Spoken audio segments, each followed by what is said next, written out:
10 minutos para que hagamos preguntas y hagamos discusión. Kelman.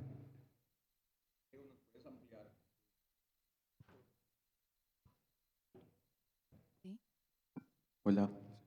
¿Nos puedes ampliar el concepto de hiperselección? Cuando nosotros hablamos de pacientes, lo perfilamos como RAS en RAS, por ahí tomamos la decisión si nos decantamos en especial del lado izquierdo por el anti-GFR o el bevacizumab. Entonces aparece el concepto de hiperselección. ¿Qué nos puedes ampliar al respecto? O te lo ampliaría un poquito, Diego, también. ¿Cuál crees que sea el mínimo de marcadores que debemos solicitar en nuestro medio antes de arrancar?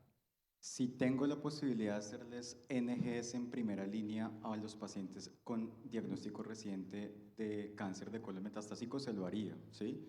ESMO está pendiente por publicar la actualización de las indicaciones de NGS en los diferentes tipos de tumor y le deja esa, digamos, esa opción al cáncer colorectal siempre y cuando sea costo efectivo en términos de hacer NGS versus medir todas las mutaciones por separado.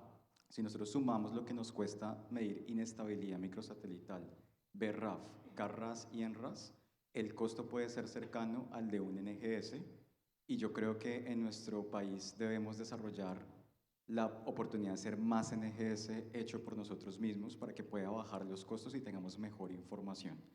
Tradicionalmente los pacientes que son seleccionados para anti-EGFR se les realiza CARRAS y ENRAS y BRAF. Con eso se seleccionan para el tratamiento.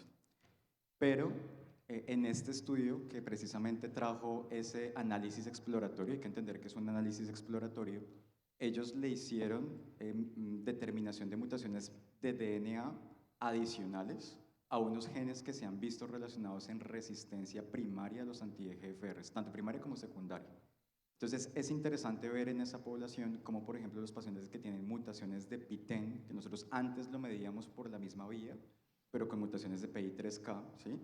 Pero también mutaciones de PTEN, pacientes que tienen alteraciones del dominio extracelular de EGFR y pacientes que son ER2 positivos, que antes nosotros considerábamos pacientes que podían recibir anti-EGFR, no les va bien con el anti-EGFR en primera línea, independientemente de la lateralidad.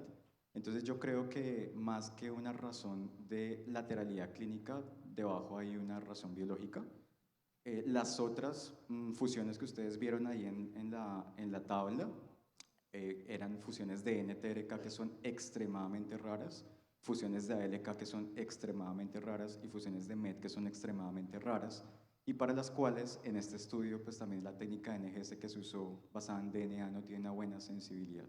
Pero yo creo que con que ampliemos un poquito más esa opción, al menos en colon derecho, vamos a tener la oportunidad de que los pacientes de colon derecho se expongan al anti-EGFR de forma segura y que pasemos esa barrera de mediana supervivencia global de los 3 años.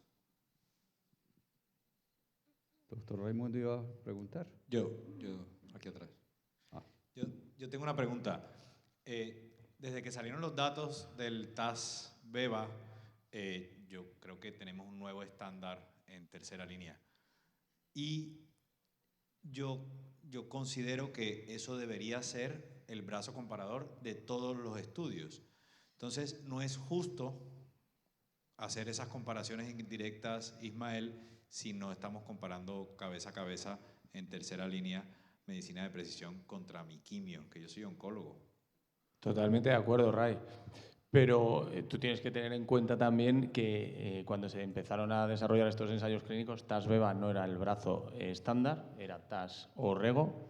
Y luego que el tamaño muestral, o sea, la capacidad para reclutar pacientes con una incidencia tan baja es muy difícil. Entonces, en pacientes con enfermedad refractaria, ¿cuántos tenemos ER2 positivo? ¿Un 3%? ¿Un 4%? Es muy difícil hacer ensayos clínicos aleatorizados a ese nivel, aunque hay alguno con rechallenge que están pendientes de resultado. Entonces, no es justo hacer esa comparación, pero es lo que podemos hacer. Ya lo he dicho al principio que hay muchas limitaciones y yo creo que es bueno, pues una contextualización de los datos que tenemos para valorar cuál es la mejor opción, insistiendo que no es la misma población, porque cuando hablamos de TAS-BEVA estamos hablando de que los pacientes que entran en ese ensayo clínico no están analizados para las mutaciones específicas, ¿no? Entonces, bueno, es lo que tenemos y yo creo que hay que valorarlo en su conjunto y en su contexto. Ray mencionaba que es el nuevo estándar. ¿Ustedes creen que es un nuevo estándar en una primera línea donde responde a un anti-GFR largo, respondedor, y planteas esa tercera línea donde hiciste tu tarea completa, ves que es wild type y tienes las dos opciones, TAS más BEVA versus rechallenge? Entonces, tal vez solo en ese escenario no logro que sea tan estándar y tenemos esas dos opciones. ¿Cómo se decantan en seleccionar esa alternativa? Yo creo que, a día de hoy, un estándar para toda la población es TAS-BEVA. Si nos centramos en pacientes en RAS wild type con una selección clínica que ha sido que haya tenido una muy buena o una buena respuesta y un intervalo libre de progresión mayor a 6 meses y luego más de 4 meses hasta la siguiente progresión, esa es la selección clínica, ahí te puedes plantear hacer un tratamiento con un anti-GFR. Los datos están ahí, hay una tasa de respuestas buena. Si además haces una selección molecular guiada por biopsia líquida, que yo creo que es lo que habría que hacer a día de hoy y es lo que nosotros hacemos habitualmente, pues probablemente los resultados van a ser mejores, como hemos visto en la diapositiva que hemos presentado. Ahora bien, ¿utilizamos una cosa u otra? Pues yo creo que depende mucho del contexto del paciente. Si tenemos un paciente, la diferencia con los datos que tenemos ahora mismo puede ser la tasa de respuestas. Si tenemos un paciente con muy buen estado general, con poca carga tumoral, vamos a poner 10 metástasis pulmonares exclusivas, pues ese paciente no necesitamos una respuesta. Se puede beneficiar probablemente de recibir TAS-BEVA, se tolera bien. Y por otro lado, si tenemos un paciente con mucha enfermedad hepática que vemos que corre peligro la vida del paciente, necesitamos una respuesta, quizás ahí habría que tirar más hacia un rechallenge. Evidentemente, nuevamente, lo digo sin evidencia suficiente para hacer recomendaciones, pero yo creo que es algo lógico y con sentido común, ¿no? Yo comparto la precisión de Ismael. La terapia anti-GFR da mucha tasa de respuesta. En primera línea, cuando la usamos en dupletas, no hay necesidad de usar tripletas.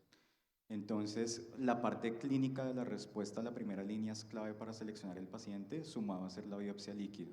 Creo que esa es la mejor estrategia para seleccionar al paciente para una terapia de rechallenge. Yo quisiera preguntarles, porque además de medicina de precisión, también el tratamiento debe ser personalizado. En esta enfermedad, estamos hablando de cáncer de colon metastásico que tiene tanta variedad de presentaciones, no solo la lateralidad, sino el momento en que se presenta la enfermedad metastásica. Los que son sincrónicos con su enfermedad, debutan con enfermedad metastásica sincrónica y los que no debutan con enfermedad metastásica sincrónica. Yendo a los que debutan con enfermedad metastásica sincrónica, ¿cómo lo enfocan ustedes dependiendo de la posibilidad de cirugía o no cirugía?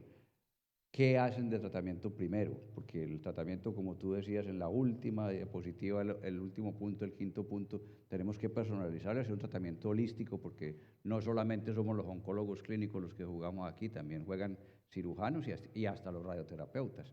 Entonces, ¿cómo lo enfocan? Bueno, yo personalmente me gusta hacer un PET antes de ofrecer una terapia con intención curativa.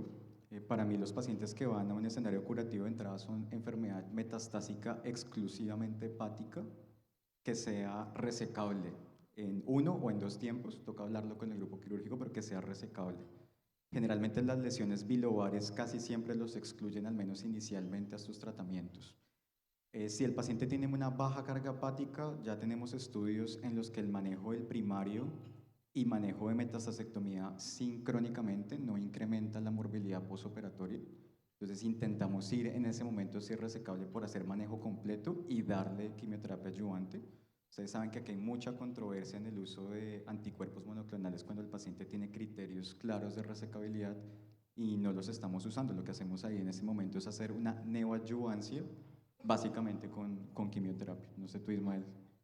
A ver, es que aquí estamos hablando de un espectro muy amplio de pacientes que es difícil resumir en este tiempo, pero básicamente yo diría, si tenemos un paciente con enfermedad claramente irresecable, nos plantearíamos la duda si merece la pena hacer un tratamiento con un triplete, porque sabemos que aun siendo irresecable hay un beneficio en supervivencia global y eso habría que hablarlo con el paciente teniendo en cuenta la toxicidad que conlleva los tripletes. Si estamos hablando de un paciente con una potencialidad de reversibilidad de la resecabilidad del tumor, pues yo creo que ahí el triplete adquiere mucho más papel en ciertos casos, insisto, pues si estamos hablando de un paciente con inestabilidad de microsatélites, estaríamos hablando de otro tema, pero un paciente, digamos, no seleccionado, yo pensaría en el triplete para intentar revertir esa irresecabilidad.